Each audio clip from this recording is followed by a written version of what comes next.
The best-selling cocktails globally are classics. Have you ever wondered why?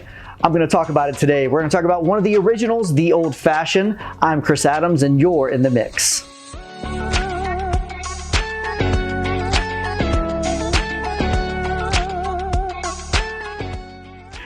In making the Old Fashioned, you know, the original recipe, first documented in 1806 for the Old Fashioned, it's the classic, it's the most original. It was originally called the cocktail. As cocktails became a little bit more intricate, people would go into bars and say, hey, will you make me a cocktail, but will you do it the Old Fashioned way?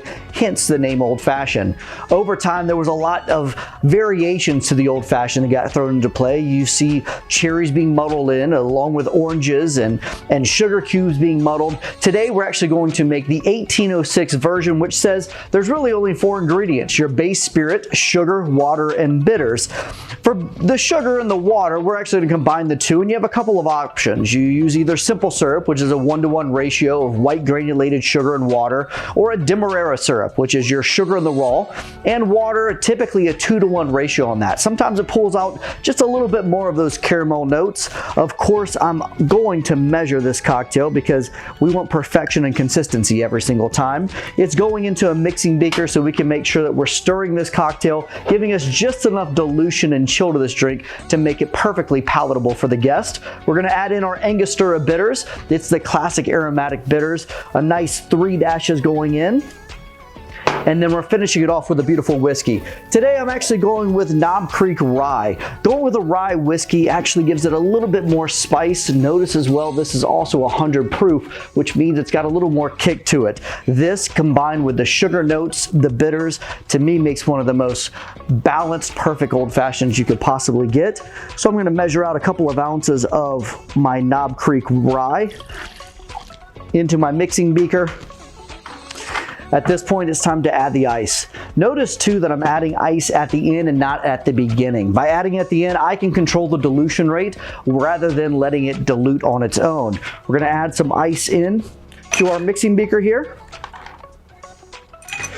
Once we've added our ice in, it's time to use the iconic bar spoon, probably one of the most important features of the bar.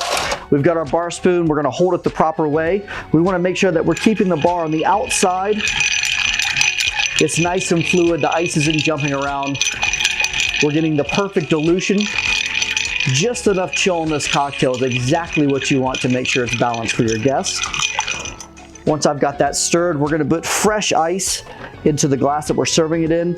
You know, for me, making sure you have great glassware is extremely important. The glassware is such a huge part of the cocktail. We always say the customer, they drink their cocktail 3 ways. First with their eyes, then their nose, and then their palate. Making sure that you have a beautiful piece of glass that you're putting this into, probably one of the most important parts of this cocktail. Once I'm got the ice there, one last stir, a taste for good measure. We're gonna use our beautiful julep strainer here.